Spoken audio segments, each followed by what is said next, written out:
The topics and opinions expressed in the following show are solely those of the hosts and their guests and not those of W4CY Radio, its employees, or affiliates.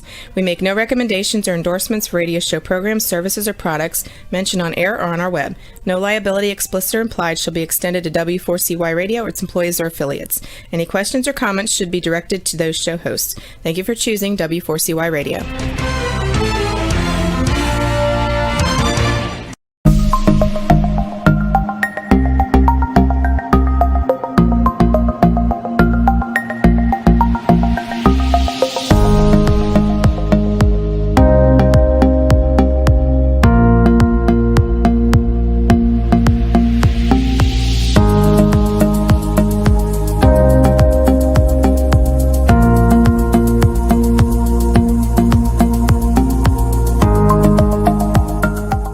Good evening, everyone. Good evening, everyone. Welcome to Triversity Talk. I almost said Triversity Host, so that we see where this interview is going tonight. We're the hosts. Exactly. We're the hosts. I just get ahead of myself sometimes. Who are you? My name's Stephen Bloomer Teague. Oh and what's your name? Who am I? I'm Wendy Stewart Kaplan, and I'm really happy to be here tonight.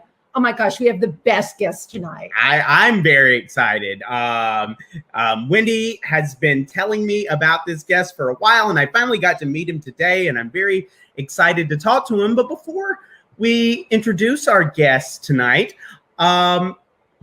we are live right now on Facebook and YouTube, whichever one you're choosing to watch. Welcome. If you haven't been to our YouTube page, we'll get you a link. But you can search Triversity Center, and if you could give us a subscribe, that would be great, and smash that like button on this video tonight. That will help us increase our audience, so we'd be so grateful to you.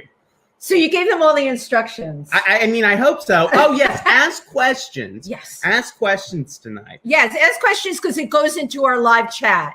And we want our live chat to be on fire. It's really been working well, and, you know, it keeps our guests engaged, and it keeps us engaged. We need to be engaged, don't we, Stephen? I constantly need stimulation. Yeah, me too. It's vital.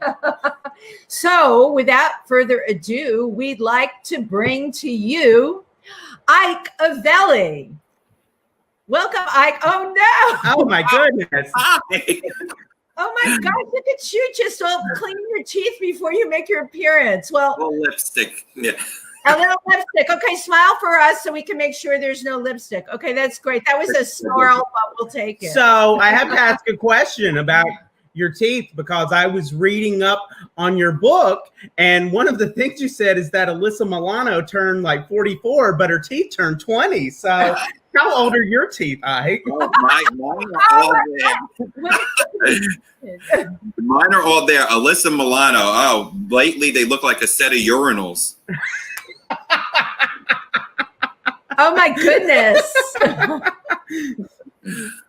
Well, you're fabulous, Ike, and welcome to Triversity Talk. We're both really excited that you're here tonight. I mean, for those of you who have not met Ike before, he is the star producer and writer of the renowned show 50 Shades of Gay, which is going to be, I was so excited to read this, live at the Fringe Film Festival, right? The Rochester Fringe Festival. The Rochester Fringe Film Festival, and that's October? It's going to be, well, here's the best part, because no one knows this, it's just happened. So it was supposed to be 4 nights on demand, because obviously Rochester Fringe, they usually have audiences that come out about 100,000 within 12 days. So being with COVID, and they can't have that many people, obviously, in attendance, they are going to do it live or on demand. So I chose on demand. And instead of the 4 days, now my show is going to be broadcast for 12. Oh my gosh, that's so good. Cool. Good. I'm excited about that. So that's excited. And you have to let us know so we can tell everybody to tune in. You know, you mentioned COVID, right? How have you kept yourself out there during this whole thing? Because I met you at the extravaganza that I produced with Nick Lyon, January 24th, and you were performing all over. Everyone knows you. Being live is everything to you. Now, all of a sudden, you're on Zoom. Can you talk a little bit about that? Well, the first and the last time I seen you was in January. Yes. And that was one of the most incredible ways to exit out of. None of us knew that a pandemic was coming, though, did we? I had a feeling that night, and Stephen, you were there. This amazing feeling came over me that something incredible was coming my way. Yeah. Oh my God! Right? Who knew? It sure did. But who knew?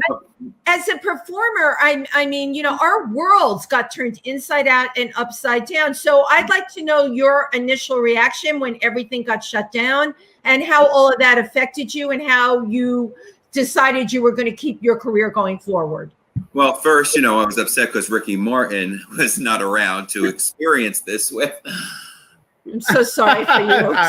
That's terrible. So sorry. Yeah, I was waiting for the ahs and the oohs. Yeah. Oh, yeah. So January, I usually start planning out the cities for the year for 50 Shades of Gay. And usually I'm good to go for about 6 months. And when February came, the news of obviously the pandemic, the COVID was coming up, didn't have any idea that we would be shutting down in March.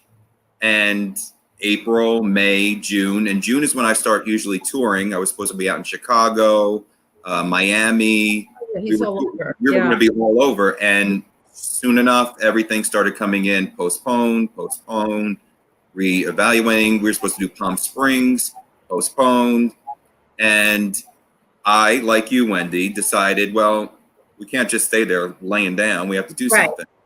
So I created Live in Bed with Ike Avelli. That was April 18th. Wow, that was April 18th. So you really sprung into action. You probably thought about it before you produced it? Yeah, I did a couple of test things just to see if it would work and how many people would tune in. And then I thought, let's have a little Tonight Show kind of deal where we have a bunch of guests come on, like singers, drag, authors, television stars. And then it started blowing up. As the pandemic grew, nobody was going anywhere. So it was a perfect opportunity to still perform and still do something. Wasn't as great as being on stage, but I still had the audience there on Zoom. And you could still see their reactions. A couple of Zoom bombers, as Wendy will, attest oh my to. gosh, we had pornographic Zoom bombers the night. Well, I hope it was good porn. It was Judy, and I didn't get what was happening. I had heard about Zoom bombers. You and I talked about it. Well, the first time I had heard about it was because we started doing like weekly events with Triversity, and some other centers were reporting that people were bombing and like homophobic content and things like that. So that was the first I had heard about it. But this was the first direct experience when Wendy was describing what happened on your show. I mean, I have to say, I'm not going to lie. It was the most action I had in a long time. Those guys were really buff. They were big. I'm telling you. I'm like, oh God. I'm like, jealous. Hurry up. End the pandemic. But oh, you wanted it to be Ricky Martin. Come on. Yeah, I did. And I know I have it all planned out, Wendy and Stephen. If Ricky decides he's ever going to knock on my door, I have a nice boarding school for his children to go to. We'll be set. I remember when I was a junior in high school, and me and my best friend at the time, who would later come out as well, surprisingly enough, went up to his room and listened to Livin' La Vida Loca, like over and over. And it was like dreaming. Ike is going to have a heart attack over that. He's such a good musician. That was the only thing we were focused on. Kidding? Sure. That's the only thing? Of course. We were Wendy. great then. Yeah, right. We don't believe that, do we, Ike? No. We don't believe that. Oh, God. Ike has a really fabulous book I encourage you all to get. A Year in the Life of Ike Avelli and It Ain't Pretty. And it's a journal, memoir kind of book of what a year in his life being a comedian was like. The ups, the downs, the highs, the lows.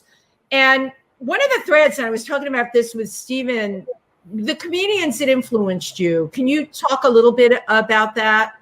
that actually started, believe it or not, my grandfather was a huge fan of comics, and he used to listen to the old comics like Myron Cohen. I don't know if you guys. Oh, I know the name, of course, right? Yeah, hysterical. He used to tell a story before he got to the joke, which I loved. He loved Red Fox, Richard Pryor, George Carlin, Rodney Dangerfield, and I listened to them and I would laugh. You know, I was young. I was probably like 9 or 10, but I was bigger, and I am even, you know, with singers, on female performers.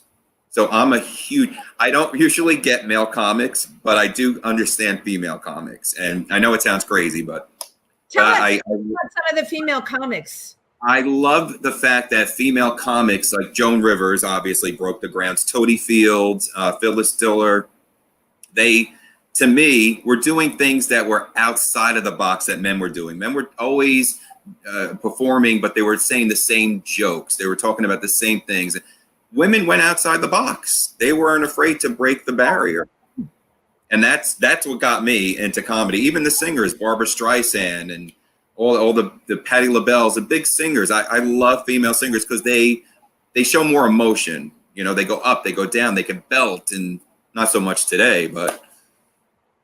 Now, as an LGBTQ comedian, did you feel your own need to break the mold? What was who were your predecessors and what were you trying to accomplish, you know, in the field?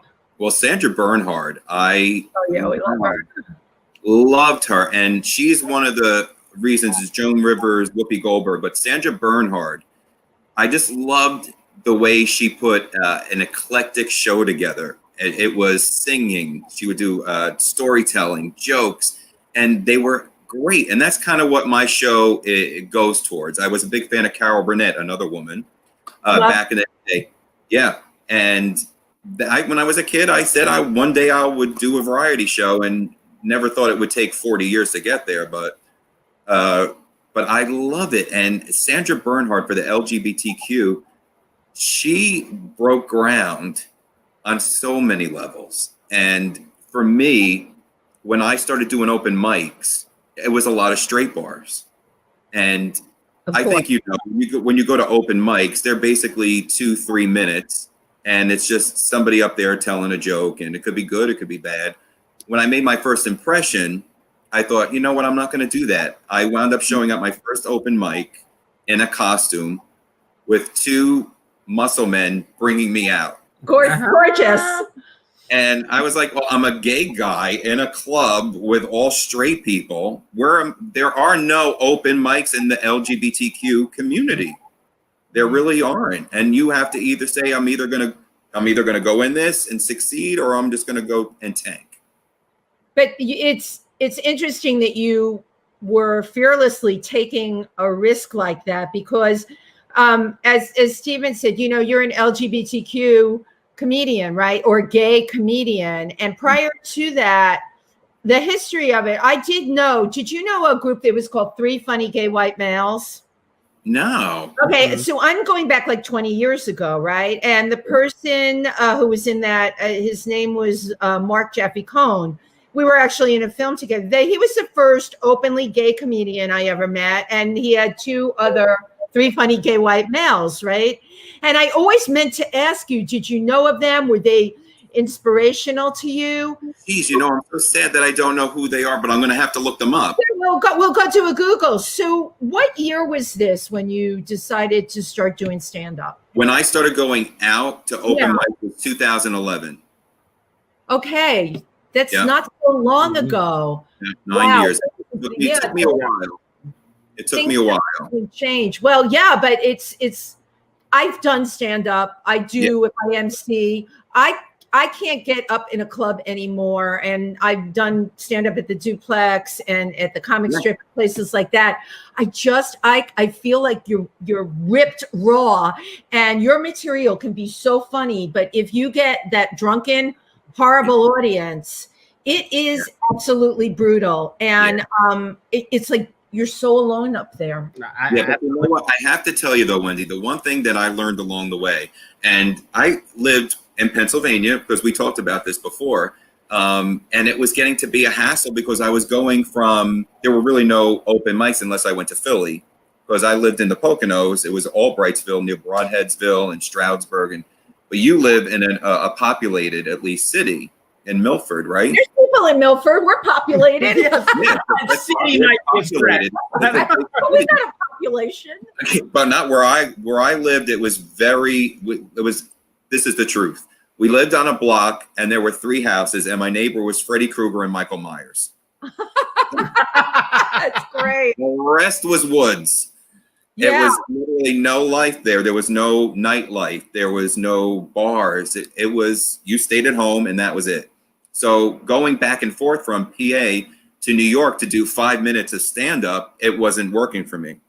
Of course. So then I treaded back to New Jersey, and that's where I wound up moving. But I forget where the hell I was even going with this. No, we were talking about your origins in stand-up, right? And you brought up Pennsylvania and having Freddy Krueger on one side and the other neighbor. But it was hard. With talking about Pennsylvania, Stephen and I were talking about, tell us about your experience with Rainbow Mountain here. So for people that don't know Rainbow Mountain, because people are tuning in from all over, Rainbow Mountain is the gay resort in Bushkill, New York, and it's really Stroudsburg, yeah, it's really almost. Yeah. You know, what is famous next to me? You know, I'm from a borough, but it's a great place. Tell us your experience there. Well, honestly, it was the first place that I was able to frequent when I moved there, but it was like a 45-minute drive to get there. It was the only LGBTQ nightclub bar resort that you could go to, and that or Allentown to Stonewall, right? I believe that's what it was. And in Allentown, I've only been to Allentown once. It is Stonewall. I've Right? never done any kind of club scene in Allentown, but Rainbow, on the other hand, I have been to numerous times.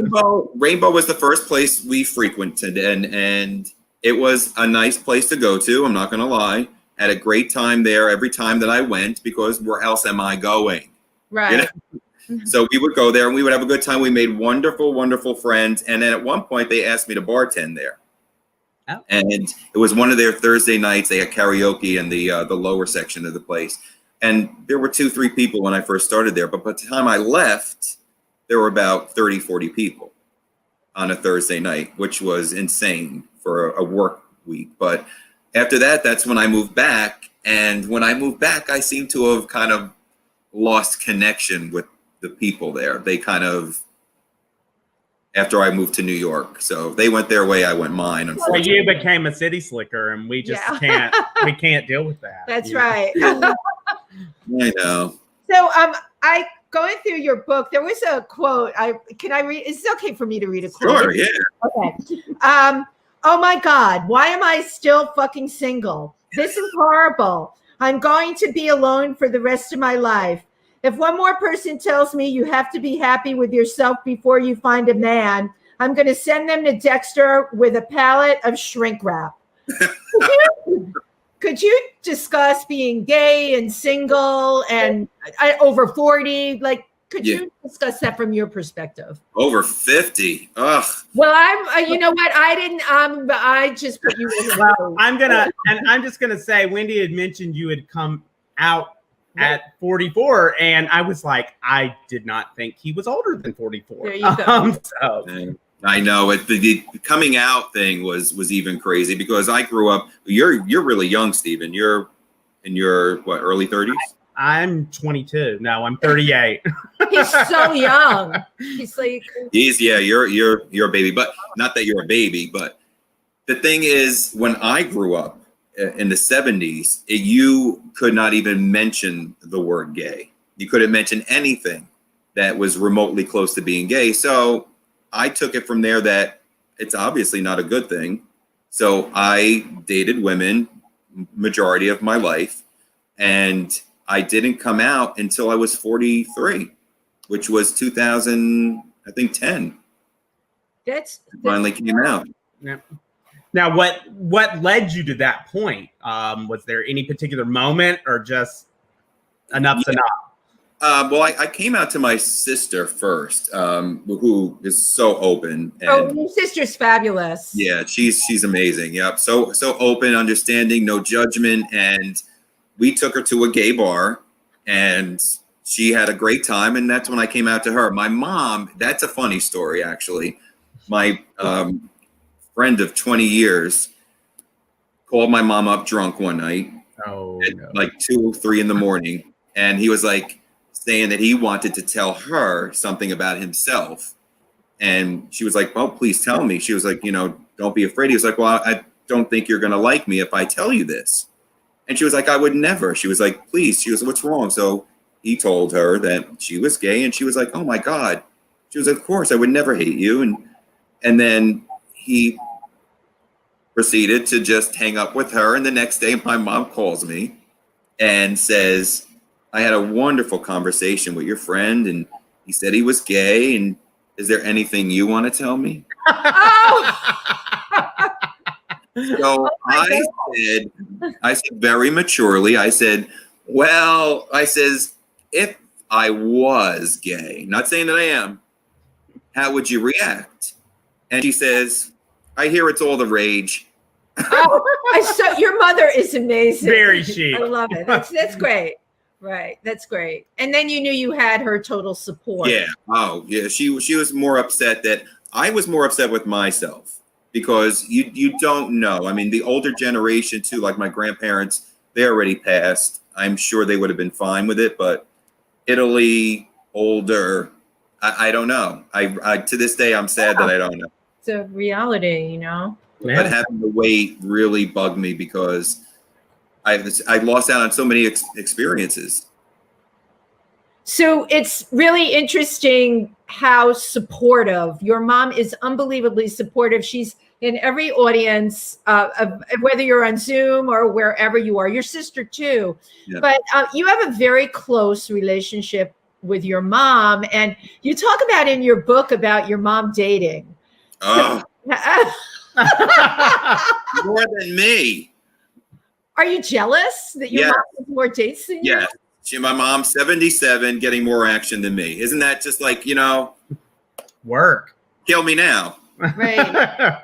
It's harder for a gay man. I mean, the websites that we have, the apps. I mean, we have Grindr, you got Scruff, and every single guy on that app is on that app. And it's the pickings are slim. And now that the nightclubs are closed, where am I going? The library? There, right? Right. Who you going to meet there? So one of the things Stephen and I have discussed, and I wanted to bring this up to you, is because you're talking about the dating apps and everything, and we're talking about being gay and of a certain age, how the way a person perceives their body in the gay community affects how people relate to them. There's so much pressure put on people with body type and age in the gay community. Oh, yeah. How do you deal with that, Ike? For me, when I was younger, the 20s and the 30s, it was nothing. My metabolism was through the roof. I worked out. Now, forget it. I mean, I don't want to say I'm embarrassed, but to go to a nightclub or a bar now, and you got all these kids in their 20s and their 30s. No offense, Stephen, you're in shape. I can't stand you, but girl, if I stand up, you will regret that. Stephen was working out today when I called. It's like I'm exercising. Yeah, it's rough. You really can't. For me, I would have to get back in shape, because it's a look. You have to look a certain way, and you have to act a certain way. And it's hard for when you hit a certain age. If you don't fit that persona or that look, get a drink and go home. But pressure. Yeah, I mean, it's a lot of pressure. I mean, one of the things I've been very fortunate not to have to use any apps post the manhunt days, because that's where I met my beloved. You did. But, you know, remembering like growing up with gay.com and all that stuff and no fats and femmes. I mean, this was something you'd see all the time. And, you know, as someone who could be both fat and femme, I would be like, wow, this is really hurtful. Now, at the time, I just started lying and saying I'm masked and all this nonsense, which you can get away with until you hear me talk. But, I mean, just now I'd be like, go F yourself. Right. Amen. But it is really hurtful. And the thing, and this is an unsolvable thing to me. I talk about this with Timothy, who's a member of Triversity and one of my closest friends. You know, all of these apps, these guys are all on there over 50, and they're all talking about they're lonely, they're this, they're that. But and nobody seems to like be coming together with anyone. You know, there's texting, there's before COVID, you know, a one night or whatever, maybe not even that, but there's so many people lonely, looking for other people, and it's not happening. Why is this? Why does everybody, do you think because there's too much candy available for people out there? They're like, I'll move on down the line. Well, the thing is people are looking in the wrong places too. Now, a lot of the people say, just for myself, if I think I'm going to find love in a nightclub or a bar, I'm sadly mistaken, because they're there obviously to drink, hook up, and that's it. And if you think you're going to find love there, you're absolutely wrong. I mean, for me, I think finding at this age, I find a lot of younger men hit me up, which I'm noticing a lot on the different apps now. It seems like the younger are looking for the older are looking for the younger, which is fine as long as they're mature. Yes. You know, and I'm not here to say, you know, I'm Mr. Howell from Gilligan's Island, and you're loving No. But it's hard. There's nowhere to meet, and everything is closed. So where do you go? Where do you go? I'm not kidding you. On Zoom, I've had people in these Zoom audiences hit me up after. Yeah, I believe it. On performing on Zoom, and then like they find you on Facebook. That's hilarious to me. Yeah, this is now this virtual world. Mm-hmm. I don't know how it's going to affect everything. Again, I get post-COVID, you know, when we get to that point. I mean, hopefully people will come together more, maybe not be waiting for the next piece of eye candy that comes around the corner. Maybe look for someone that's got, you know, soul and dimension that might not be 20 or 30 or even 40, you know? I would hope that would be the case. But, you know, once those doors open, things are going to go back to the way they were. I mean, people, I'm sure right now are taking precautions as they should be, especially when it comes to the gay nightlife being closed and Grindr and Grindr. It's like I said before, it's like Grindr. I used to get excited when someone was 20 feet away. Now there's and now I'm like, put on your mask. Right. But you better have your mask on, and it better not be your thong. Yeah, it's hard. It's I don't know. For me, I find that now at 54, comedy is my relationship because it doesn't let me down. Oh, I love that. Oh my gosh, you have to make T-shirts that say that. Yeah, absolutely. Comedy doesn't let me down. But also, don't you find that you're developing very deep friendships at this stage with people, and that in many ways that'll take priority, you know? It's like having friends that love and support you. Just you and I meeting in January alone. I mean, Nick invited me.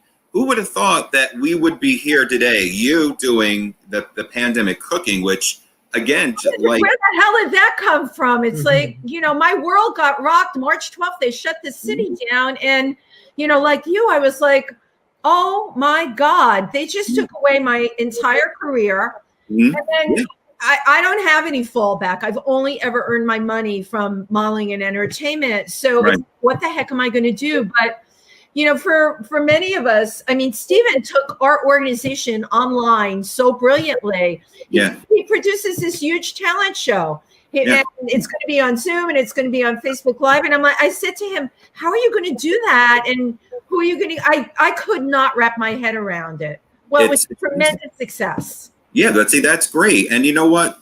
People love that. Not only are they being entertained, but you're also giving an avenue to performers who are struggling to get their Yes. art out there again. You know, their art is really stifled right now. And Absolutely. it's sad. And it was a way to pay them, you know, because that was the thing. We raised money and it was to give to the performers who, yes. I mean, you know, a lot of performers have day jobs, which is very nice, but some of these people are professional performers whose world got completely rocked, as y'all know. But on this subject, I mean, how do you make people laugh when the world's falling apart, when everything's terrible, or at least it seems terrible?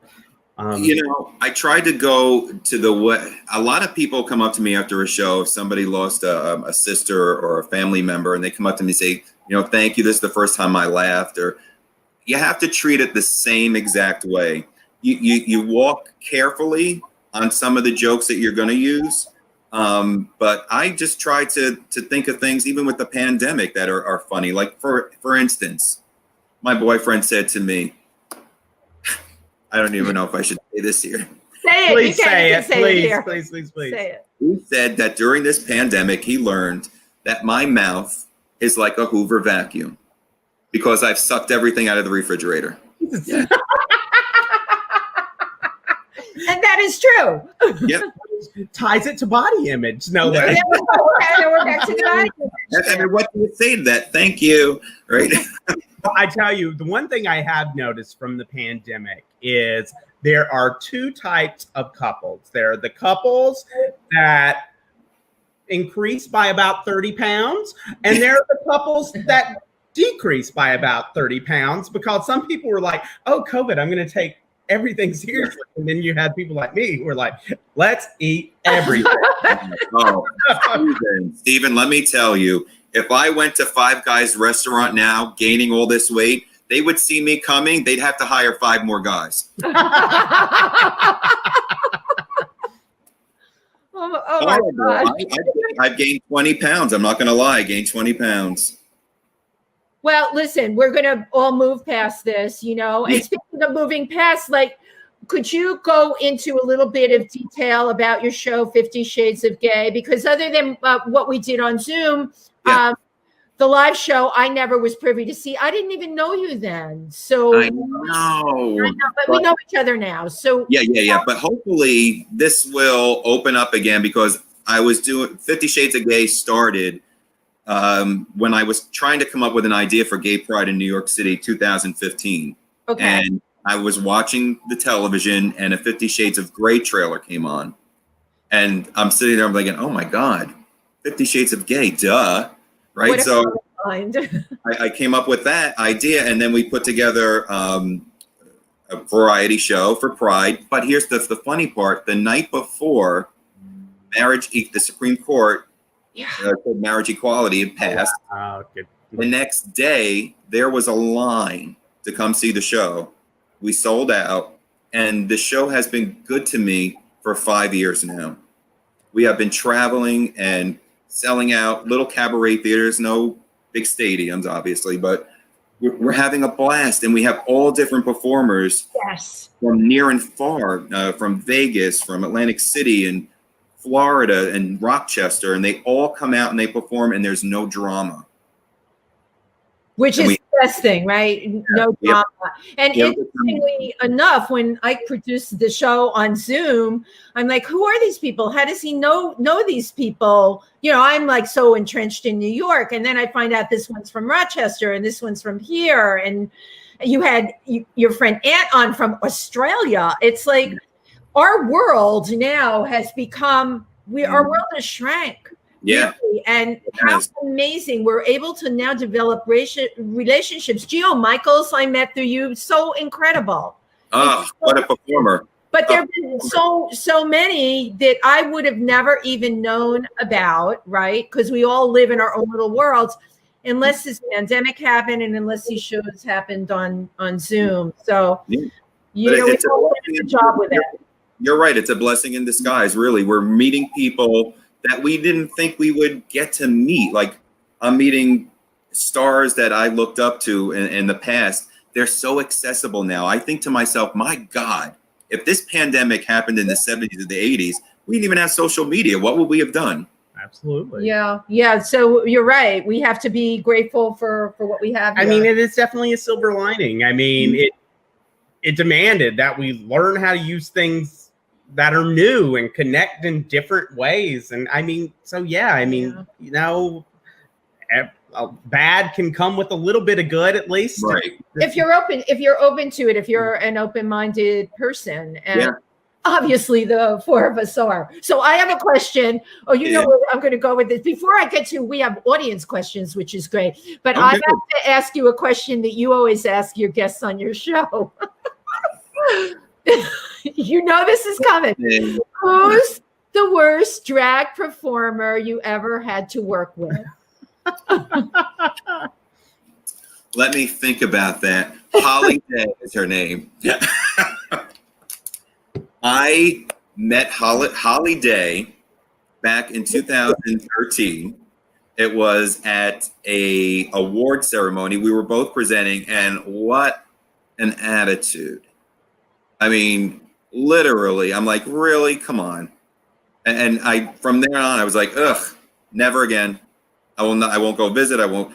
It just takes one impression from me, and that's it. And that's it. And then you're done. I have never heard of her. Have you? I have never heard of her either. So there you go. And that might be why. Yes.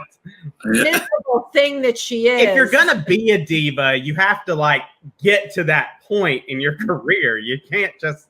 Yeah, I mean, all right. If it was RuPaul, I could say, okay, yeah, hard day. RuPaul would get a pass for sure. Yeah. But, right, you're right. I remember that moment, and I don't forget it. It's like burned, and I don't forget it. It's like even when I met Roseanne, she was such a. Oh, I can't even say it. I can't even imagine. Oh, wow. She was so nasty. Oh, it's good. It's cathartic for us to all be here tonight and hear this, right? Because I'm not 100% about forgiveness. I think all of us, if we meet someone and they treat us bad, don't forget it. You know, I am all love and light. I'm just gonna say love and light until you cross. You're perfect together. Right? You're perfect together. Right, exactly. We balance each other out. Do you want to take some questions? Yes. Let's see what we got. They're scrolling along here. I saw Simone had a question. Oh my gosh, we got a lot. Got a lot of people on here tonight. Oh wait. Okay. I skipped it.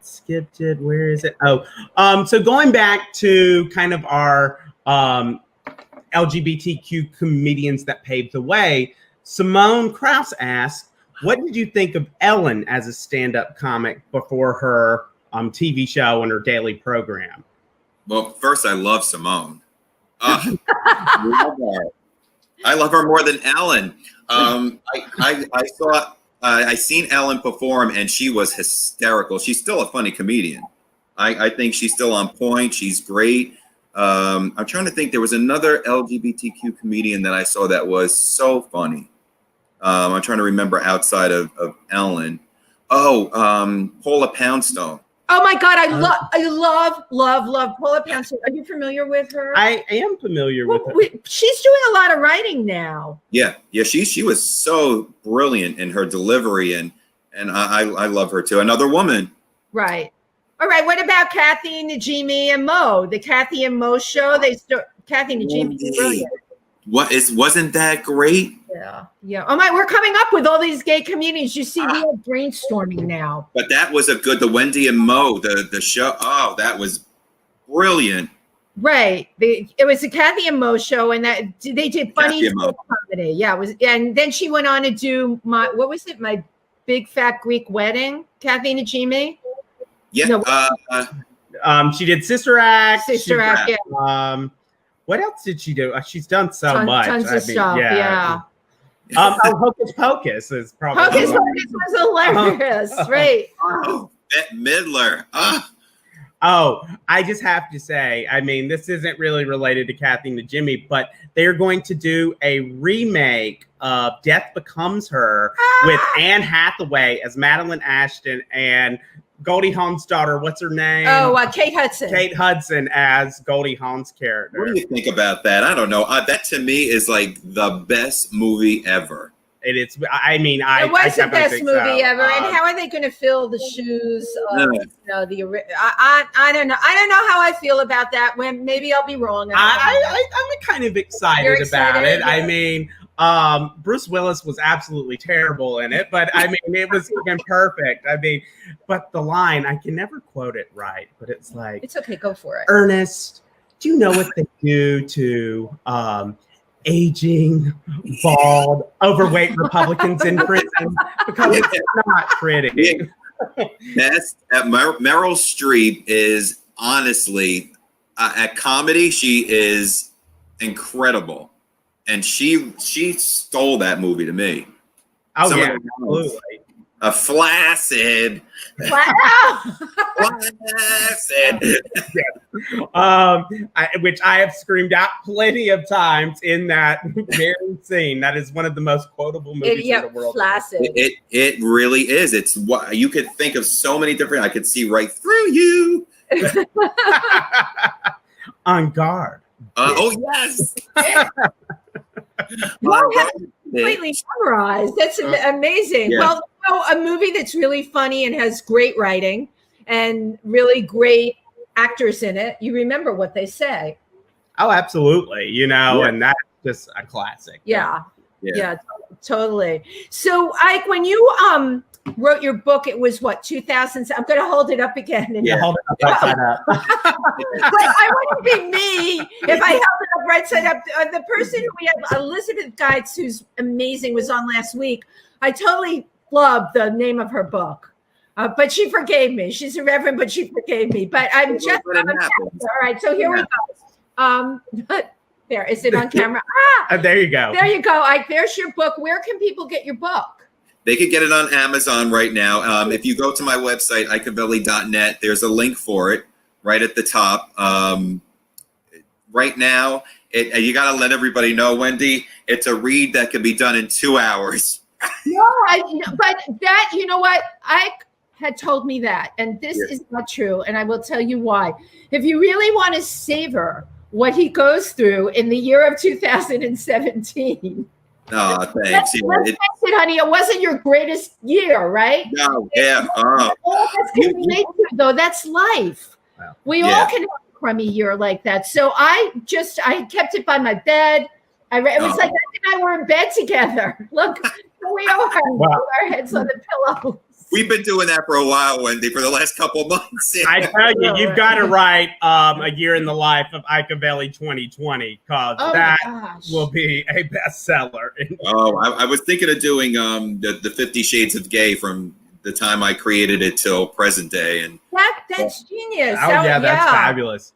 Yeah, I was going to ask you going forward, like what kinds of things that you want to share with us that you're working on. Well, believe it or not, like you, Wendy, we are creating. We have to. I mean, we are going to be prepared, because when this opens up, we're going to knock the socks off of people. Oh, you better believe it. That's what we're meant to do. And 50 Shades of Gay, the 5th anniversary, was supposed to come out a few weeks ago. Unfortunately, Nick Lyon's birthday.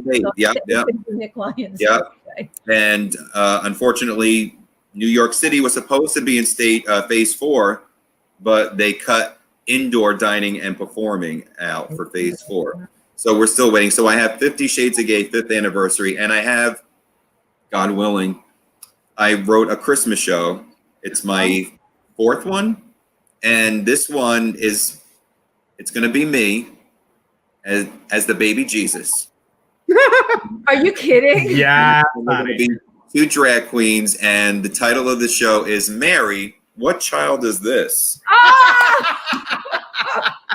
Oh my God, that's so funny. So you're working on the Christmas show now. I'm hoping I can put it on.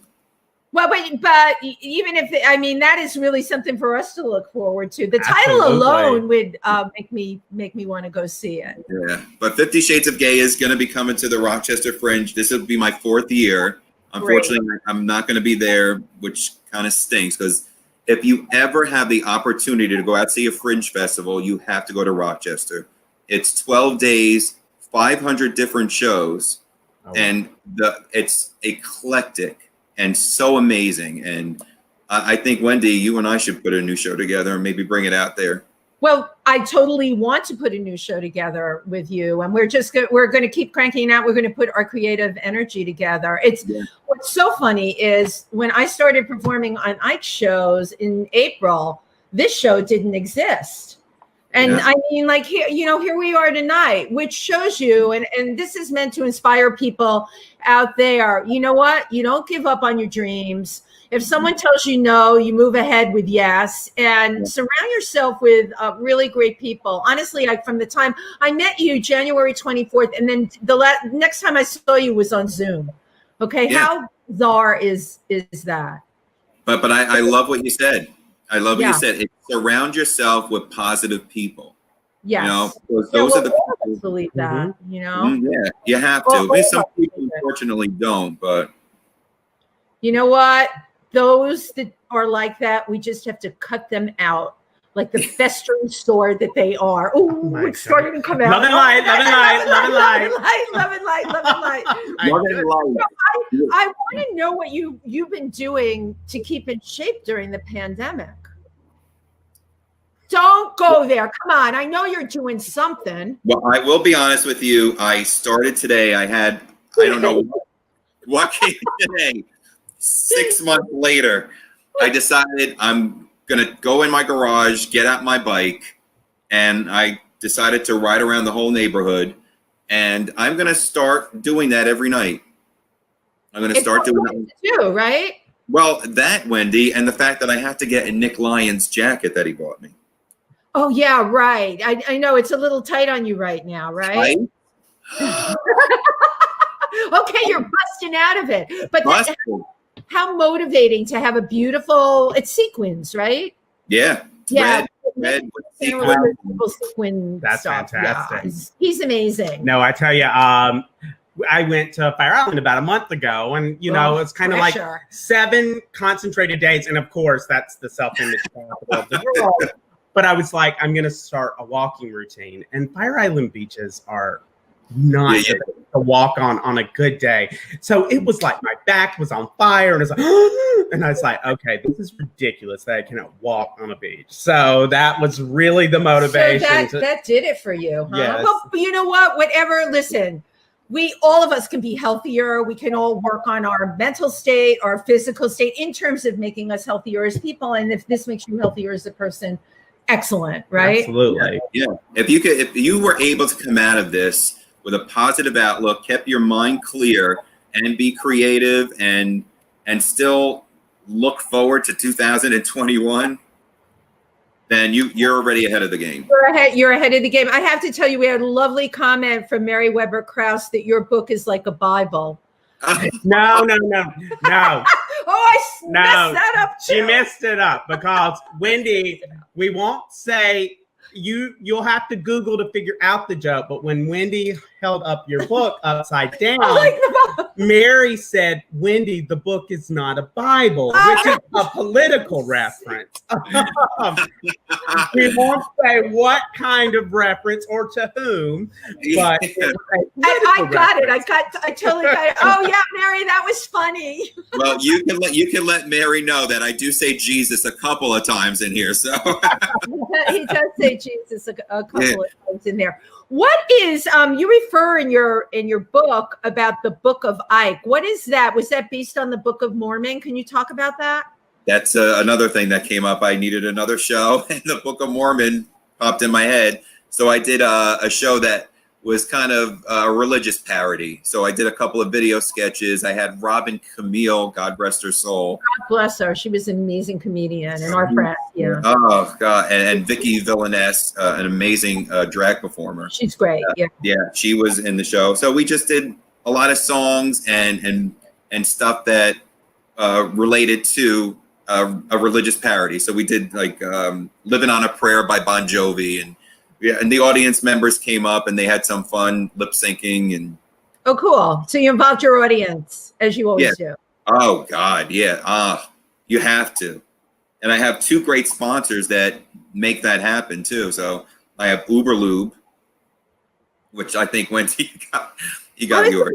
Tell everybody how amazing Uber Lube is. I actually won it because I answered a question correct on one of your shows on Zoom, and I won my own personal travel size of Uber Lube. Yes, and it smells really good, and in the hair. Use it for lube. You can put it in your hair. Yes, really wonderful conditioner, and you could put it in yours. It would make it look like all slick and wet. Is this like listed in its purposes, or did you just? Yes. I interpreted it. Interpretation. I think I have the thing. Yeah, show the product. Big name salon. I don't. Oh wait, maybe I do. Hold. Come on, we know you have it in a drawer somewhere. I just couldn't imagine having a thing of blue. Let's put this in my hair. It does because it smells good, and it's a gel. Yeah, that's the product. Uber Lube, everybody. Uber Lube, and yes, it says here. Let's see. I swear it said something about hair. Did it really? Wait a minute! Don't make me embarrassed. Oh, Joanne Mazzaroli on here says, I use it in my hair. Oh, Joanne. Yes. Joanne, we have a testimonial in the audience right here, right now. Joanne, I'm not the only one. That's so great. Okay. Salons use Uber Lube to finish hair and add sheen, seal in moisture, and the frizz from Uber Lube. Holy cow. There you go. And speaking of Joanne, I also have another sponsor, E. Martin Davidoff, attorney at law. Amazing tax attorney. That's great. And that they actually help. And because of them, I'm able to give out stuff to the audience when they come up and participate. So, oh my gosh, that's so cool. So, Ike, is there any little secret you want to share with us here tonight on Triversity Talk? Well, just that little secret I told you earlier about my show being on for 12 days instead of 4 now. Okay, that's cool. Big. And yeah, that's totally huge. And I have a couple more Joanne Mazzaroli. Yes, she's excited. I use it in my hair. Now, Mary Weber Krause wants me to tell you that we used Uber Lube on my pandemic cooking with Wendy when I shot with her and Simone in New Jersey. We went on location. Was that outside when you were cooking, right? Well, I didn't cook with it, but I did a little promo for it because you had given it to me. And we don't all get out there and spread this joy, spread the information, and Lord knows, find a really great product that can be used both as a lubricant and a hair gel. How many products out there can say that? And that's amazing. I'm telling you, so many different things. I mean, I could probably use it on the chain on my bicycle. There you go. A motivation to ride. Do we have any questions that we want to check out, or questions, comments, or anything? Okay. I think Richard, he wrote Jesus. I think that was probably related to when I mentioned we met on Manhunt. Okay. We'll go back. Belinda's in Australia. So she tuned in. Hi from Australia, Belinda. Hi. We love Australia. All right. Okay. Ike, this is I knew we would have such a great time with you tonight. Thank you for being here. Absolutely. Thank you. I adore both of you. I really do. You're great hosts and so much fun, really. We're fun. Yeah, Stephen, we're like so fun. I look forward to seeing you in the flesh. Not in the biblical sense at all. I mean, in October, but we'll do something online before then. That would be really cool. Also, we have to meet up in the city for sure. Yeah. What do you do in Labor Day? Labor Day, I have a couple of things. I'm going to a barbecue next door. Yeah. And my sister as well is doing something. That's nice. Keeping it local, keeping it small. That's this is hard for me. I'm a big party girl. I give big parties, and I'm now seeing like 5 and 6 people at a time. Whoa. But it's what the thing is, you and I and Stephen too, you're probably used to mingling and seeing people all the time. So now it's all the time. Yeah, I talk to strangers on the street with my mask on. They think I'm a lunatic. I just have to talk with me when I do that. It makes me look not so crazy. It makes me if I have it with me, I just look like a dog walker. Yeah. Right. Thank you. Yeah. Well, we had so much fun tonight. I honestly did, and I hope we could do it again. Absolutely. We'd love that. And a little comment here that I want you to hear before we sign off from Timothy Moreland. Love your Saturday shows. Thank you, Timothy. Watch them faithfully. And Timothy, I hope you heard our little discussion on gay dating over 50. I wanted you to hear that. Belinda, there you are. She says, good day. Good day. We'll say good night. Good day. Good night, everyone. Good night, everyone.